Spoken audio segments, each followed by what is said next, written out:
estamos voltando para a nossa última sala. Vamos ver se todo mundo volta, né? A pessoa está voltando. Então, gente, está em aberto aí agora para perguntas e respostas. Se alguém quiser perguntar alguma coisa, fala.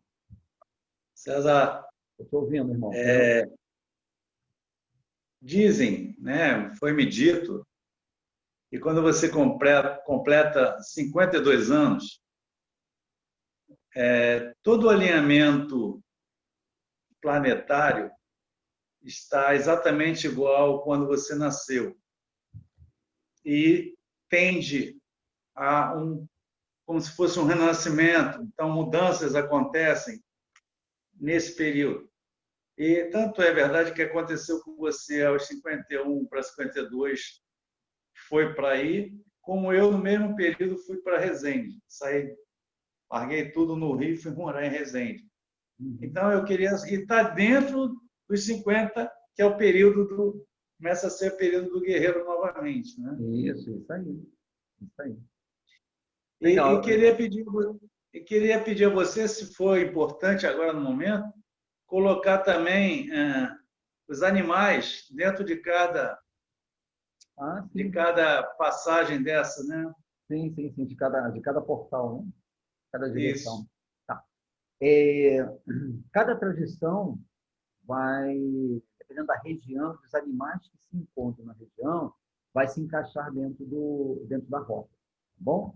Então, tradicionalmente, quando você olha a roda nativa norte-americana, você tem a águia no leste, você tem o lobo no sul, você tem o urso no oeste e você tem o búfalo no norte. Tá? Dependendo da região dos animais que se encontram, cada direção dessa vai ter outros tótems, tá bom?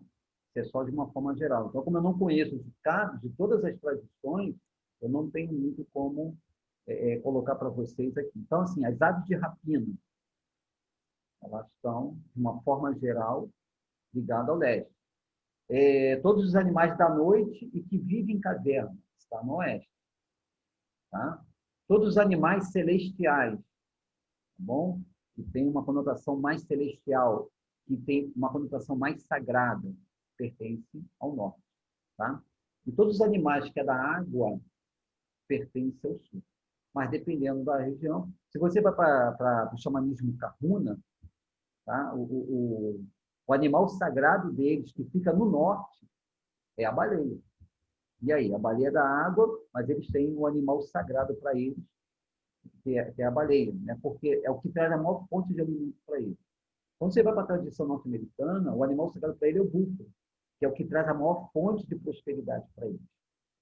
Então, você vê que cada tradição vai mudando. Então, assim, não é uma regra geral, né? Tem tradições que o corvo ele é visto como bruxaria. E há tradições que o corvo é o espírito da noite, como é a coruja. Em algumas tradições, a coruja, que está aqui atrás de mim, ela é vista como feitiçaria. Os feiticeiros, os bruxos, têm um animal de poder de coruja. Em outras tradições, é sabedoria.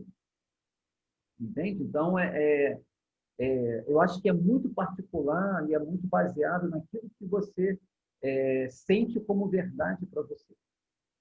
Então, a gente não define muito, mas, de uma forma geral, tá?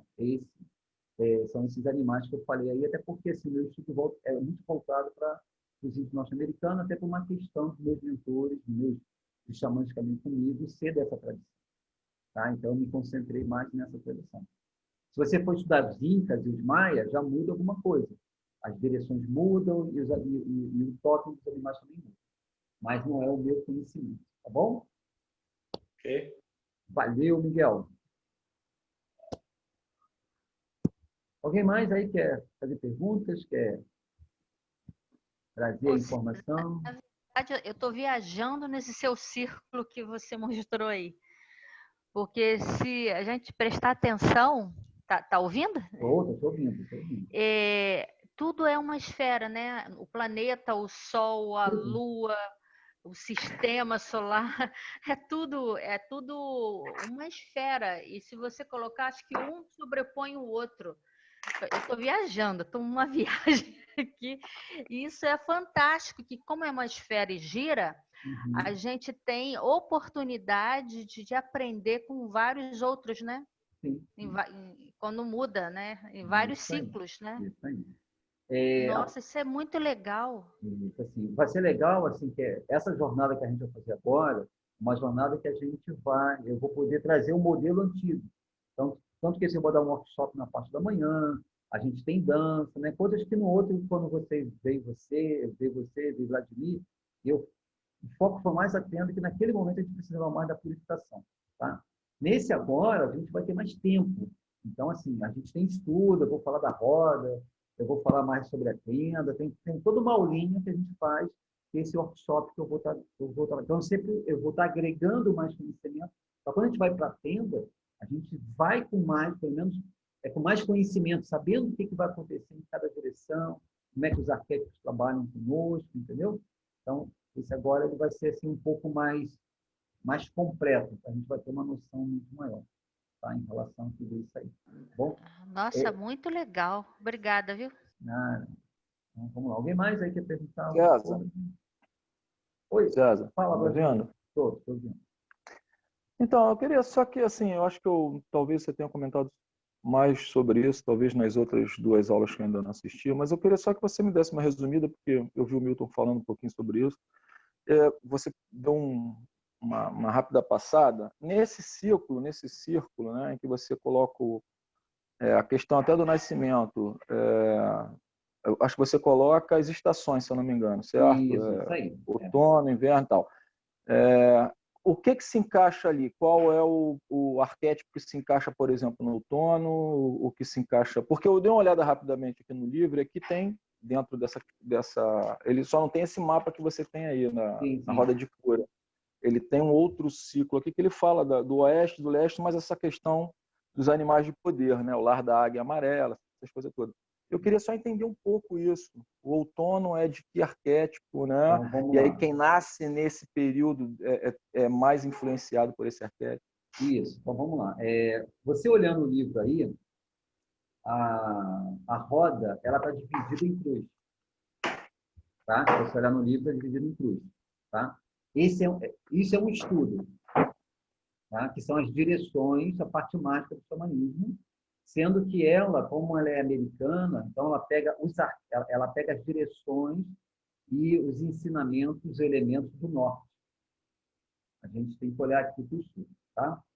Quando eu mostro para vocês, nesse formato aqui, ó, vê que ele não está em cruz, ele é um X. É como se fosse uma pizza cortada em 4 partes. Tá? Nesse formato em X, é os ensinamentos dos arquétipos. Então, muda algumas coisas. Então, a gente vai estudar a roda. A roda tem quatro estudos da roda. Eu estou mostrando para vocês aqui um. No livro, é um segundo estudo. Tá? Então, vamos lá. A estação do leste, aqui no hemisfério que a gente se encontra, é a estação do verão. Tá? Que vai do dia 21 de dezembro a 20 de março. Vamos colocar assim. Só para a gente ficar bem aí na questão do cálculo. De 21 de março a 20 de junho, a gente está vivendo o outono, que é o arquétipo do sul. Entre o inverno no oeste, que vai até 21 de setembro, em setembro entra a primavera. Okay? Quando terminar a primavera, começa um novo ciclo, que é justamente a estação do verão. Então, o que a gente tem que entender? Qual é a estação que você nasceu, você vai saber qual é a porta que você respirou pela primeira vez. Tá? Eu nasci no outono. Né? Então, já estava pegando o outono, já estava ali no outono. Então, vamos dizer que assim, eu nasci na época que as folhas caem, que o vento é um vento mais, né, mais complicado. Quem nasceu no inverno nasceu nas noites frias, nos dias frios. Quem nasceu na primavera nasceu no despertar da mãe terra. E quem nasceu no verão nasceu no momento que a luz está mais próxima do hemisfério. Então, a linguagem tribal é muito assim. Ele nasceu, né, no período que as folhas secam e caem. Então, há aquela característica, né? Então, a sociedade tribal é muito mágica nesse sentido. Tá? Isso, de alguma maneira, vai ter. Isso quando você fica muito inconsciente dos seus poderes. E quando você está mais consciente do seu poder superior, vamos dizer que a gente fica um pouco acima disso. Isso não influencia tanto. Um exemplo, eu quando estudei um pouco de astrologia, tu olha para o meu mapa é muito complicado e muito desafiador. Eu tenho, né, assim, uma grande certeza que 90% eu superei meu mapa. Aquelas características que estão ali, que poderia me prejudicar, que poderia ser muito complicado para mim nessa jornada, se eu tivesse inconsciente, eu ia viver exatamente o que está ali naquele mapa. Mas no momento que eu acessei minha consciência, eu tenho o poder de transformar a minha vida. Conseguiram entender isso? Então, muita coisa que é característica, que nós herdamos, que é uma tendência, que está ali, sim, ele vai se manifestar se você ficar muito na inconsciência. No momento que você está consciente, eu identifico e não alimento. Eu vou, pelo menos, colocar ele no lugar dele ou amenizar ele. Está ali, é uma característica minha. Mas, se eu estou acima disso, com uma consciência, por que eu vou me permitir, né, essas sombras ou essas fraquezas se tornar tão fortes na minha vida? Então, o despertar, você tem uma frase, né? Você nasce, você encarnou, mas não nasceu. Então, você só encarnou, está encarnado, mas não nasceu. Esse nascer é despertar para o teu potencial, para a sua luz divina. Todas as tradições falam sobre isso. Agora sim, vamos começar a melhorar o que tem que ser melhorado. Independente. Tem uma frase que diz que assim, o ambiente influencia as pessoas. Sim, quando ela está inconsciente. Quando ela não está inconsciente, o ambiente já não tem tanta influência. Você fica acima disso. Eu acho que, se eu não estiver enganado, eu acho que é Machado de Assis, se alguém tiver literatura melhor que eu, me corrija. Parece que ele, o pai, eu acho que ele não teve pai, a mãe era analfabeto. Enfim, ele nasceu num ambiente totalmente que ninguém sabia ler. E ele, então, se superou e se tornou quem? Machado de Assis.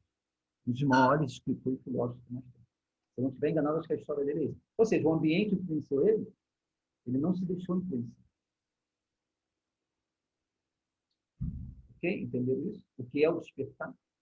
Então, esses arquétipos que a gente colocou aqui são ferramentas e consciências que mesmo nessa sociedade, nos desperta, nos traz consciente para que a gente possa estar usando isso para a nossa jornada.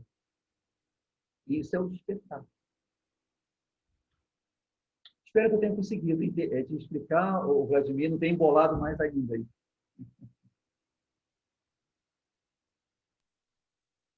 Não, entendi. Era isso que eu queria saber, essa conexão, né, das portas. Você explicou bem. Entendi, sim. Sim. Aí é o seguinte, Obrigado, na porta do leste, a cor é amarela, o que representa o sol. Sol, prosperidade, bem-aventurança. Vamos trazer que o ouro representaria isso. Na porta do sul é o vermelho, tá? Que representa... O vermelho está representando a terra. O vermelho representa a jornada, a vida, né? Assim, de você realmente autoestima, de você realmente buscar um novo caminhar, né? Então, o vermelho está representando o sangue. O oeste representa o preto, que é a noite escura da alma, é quando eu volto para a caverna para fazer uma noite escura, para que eu possa renascer. E o norte representa o branco, né? Que representa o Pai Celestial, né? O recomeço, a paz interior. Tá? Você também vai colocar dentro dessa roda as 4 raças matrizes. A raça amarela, que é oriental, a raça vermelha, que é o povo nosso, que são os norte-americanos, os africanos, tá? Que são os negros, e os europeus, que é a raça branca. Se encaixa muito ali nos judeus. A unificação, a mistura dessas 4 raças gera, dentro da tradição dos Hopis, a 5ª raça. Nós representamos essa 5ª raça. Eu não sei se na minha família tem oriental, mas índio, negro e europeu tem. Só não sei se tem no japonês. Mas a minha, eu tive encarnação no Japão. Então, assim, eu trago no meu DNA esse conhecimento. Aí, junto esses DNA todos, imagina isso vibrando, né, no nosso campo. Né? Então, as 4 raças já estão vibrando em nós. Que aí nós representamos a 5ª raça, que é a combinação, né, do conhecimento da raça amarela, do vermelho, do negro e do branco, ali, do europeu. Essa é a representação que a tradição de brasileiro principalmente, né? Nossa, aqui então é o que a tradição Kardec diz, né? Que aqui é o celeiro, né, do mundo, né? Que todas as grandes almas, né, tudo estão reencarnando aqui, né, estão nascendo aqui, porque aqui é o que vai sustentar, né, não só da questão de solo, de conhecimento, mas também de mentes brilhantes encarnando aqui. Então, vamos lá, gente. Nós temos que sobre... nós temos aí...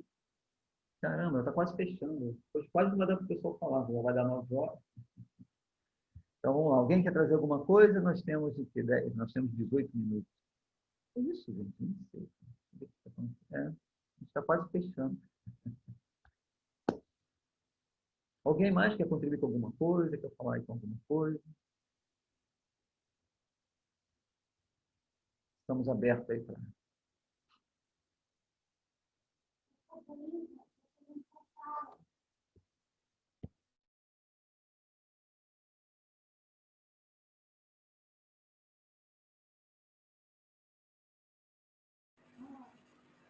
Alguém quer falar alguma coisa? Alguém quer... Então, vamos...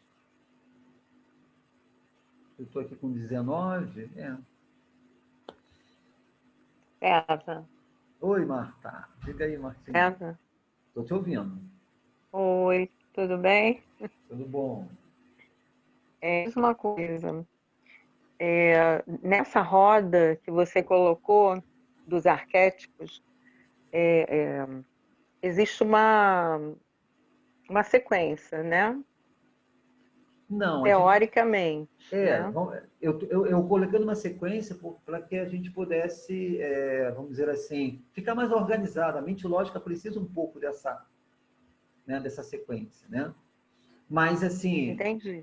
Mas não necessariamente a gente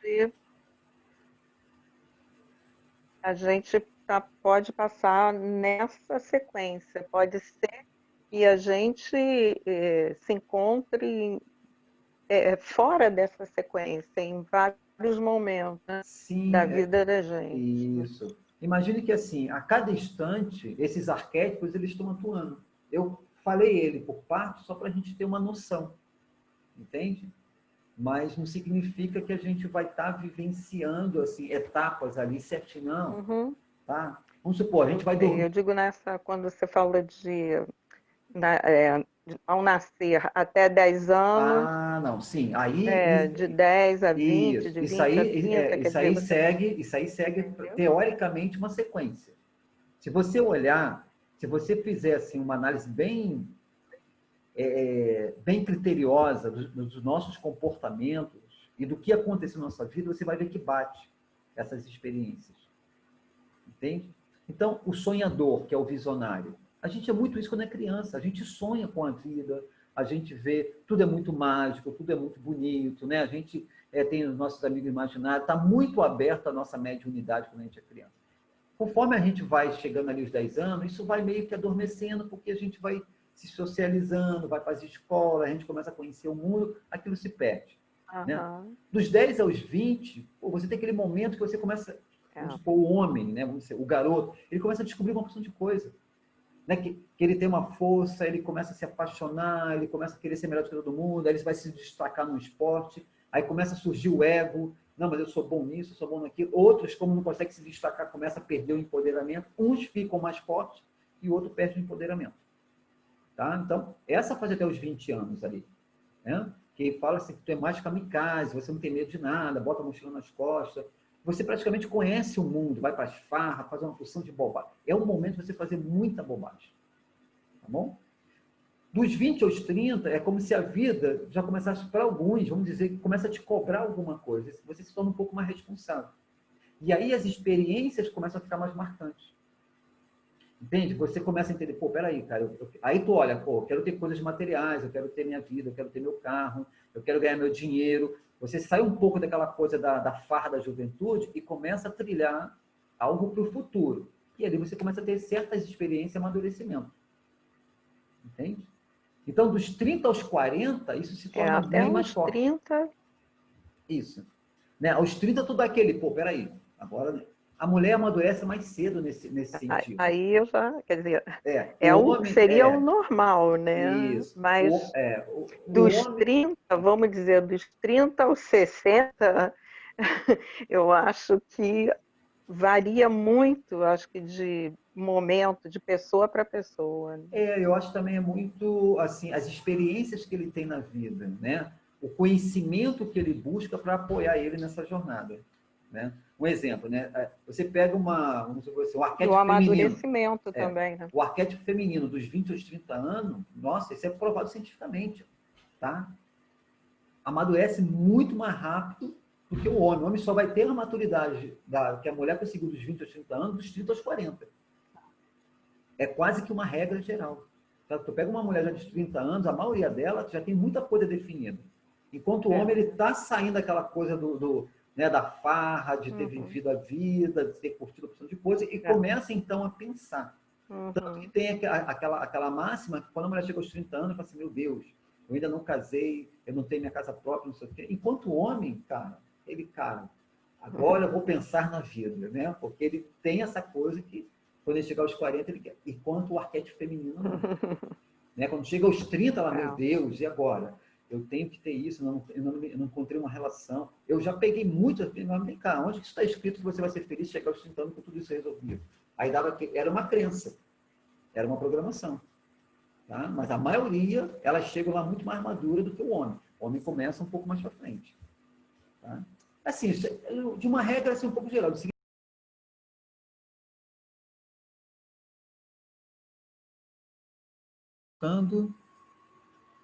Estamos voltando. Acho que a internet que caiu aqui, eu achei que tivesse acabado o tempo. Estão me ouvindo? Oi, estão me ouvindo?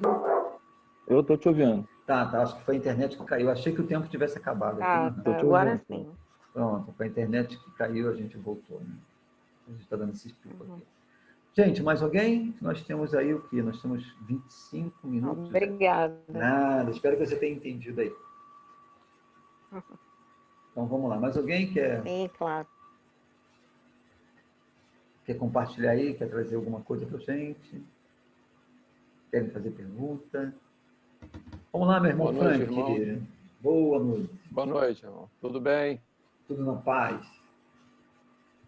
Um abraço aí a todos aí participando. Eu estava acompanhando e aguardando aí alguma informação extra, né, para que eu poderia falar, acrescentar, né? E o que me veio agora até para responder algumas questões das nossas irmãs aí, né, da irmã Marta, da irmã Dirce, o próprio Vladimir, né, que está perguntando, todo mundo falando sobre períodos, né?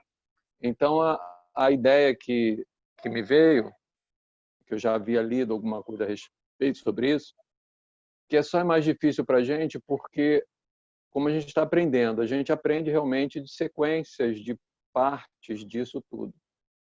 Mas tenta imaginar, é mais complexo do que isso, né? Mas você tenta imaginar que enquanto você tem uma roda girando aqui e você está no meio, sendo iluminado ou sendo informado por uma dessas áreas, existe uma outra girando num outro ângulo.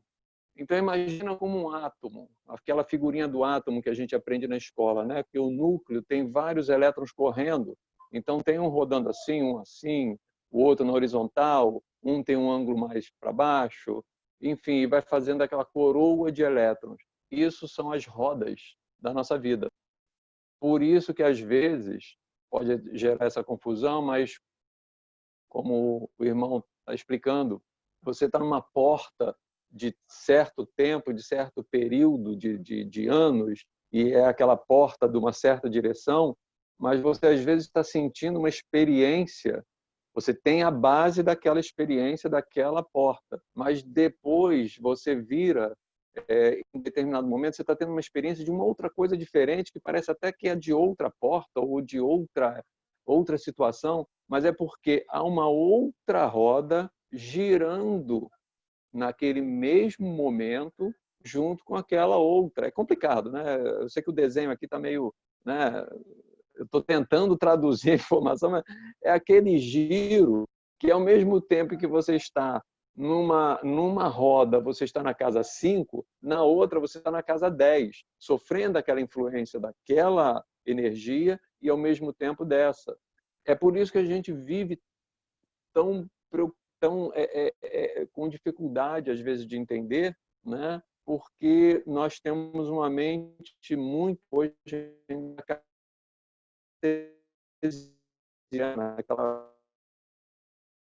coisa da sequência. A própria irmã comentou sobre o engraçado, você vê coisas sobrepondo, porque como o nosso DNA não é um ciclo fechado, é uma espiral que está girando. Ela está sempre ascendendo, está girando e você passa pelo mesmo local, ou seja, pela mesma região, mas só que numa frequência acima. Você estava numa frequência abaixo. Então, todos esses giros, rodas dentro de rodas, é que explicam esses momentos diversos que nós vivenciamos. Que às vezes você sente uma energia e é aquela, existem, claro, as bases, né? Elas são tradicionais, mas você sente momentos que você está passando por um processo diferente, que seria aquele que você analisou, estudou. Mas se você verificar, vai ter uma outra roda girando. E essas diversas rodas, não é nenhuma diferente, nenhuma especial, no sentido de, nossa, é alguma coisa estranha. Não, é uma roda, é a roda das direções, é a roda dos equinócios, é a roda do nosso nascimento, são as rodas dos chakras que estão girando conosco, que também eles têm esse período. Você vivencia um chakra durante um tempo, 7 anos, e aquele junto com o básico. Depois ele sobe para o seu umbilical, e você mantendo esse aqui, depois você vem para cá e começa de novo. Isso também são rodas, são outros conhecimentos, mas são rodas. Então, esse movimento de rodas, dentro de rodas, é que nos causa, às vezes, essa confusão, uma informação de entender que existe todo esse movimento, né? É por isso que a gente vive girando, né? A gente está sempre girando, olhando para um lado, olhando para o outro. E como a gente vai conseguir perceber essas rodas? Como o irmão aí está falando, os cursos, os conhecimentos, as ferramentas que são distribuídas, né, pelos nossos irmãos do alto, nossos irmãos aqui, com um pouco de cada dia, cada um trazendo uma informação. Você descobre uma ferramenta, você utiliza, e isso traz para você aquele equilíbrio, aquela velha história da disciplina, da busca, né? Como o irmão César explicando a respeito da busca, do que você define, sonha, você cura. São aquelas ferramentas que vão fazer você começar a enxergar uma roda e perceber que tem uma outra, e uma outra, consegue perceber a cada momento que posição você está e que ações você vai tomar com base daquele momento, daquela situação, tá? A informação aí que eu gostaria de compartilhar, que eu trouxe aí, ok? Arro aí, obrigado.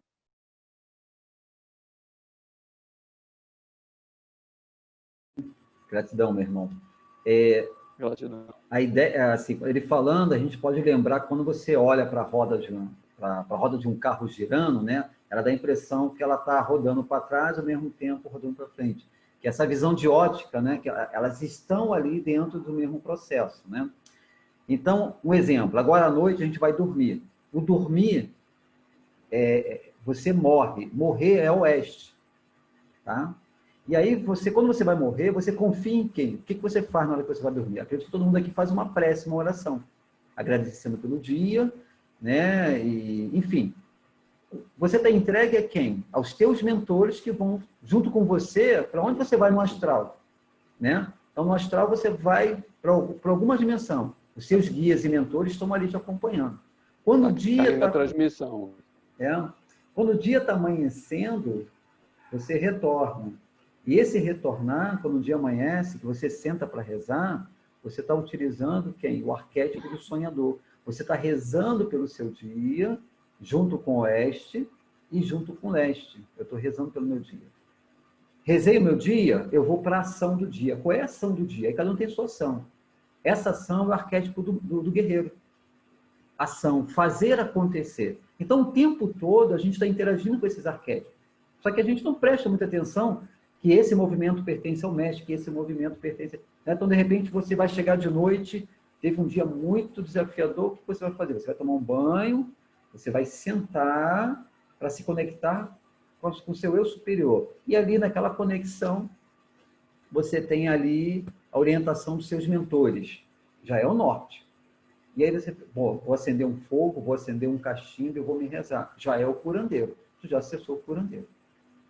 E dentro daquela reza, fica claro para você o que foi que aconteceu. É o visionário. Pronto.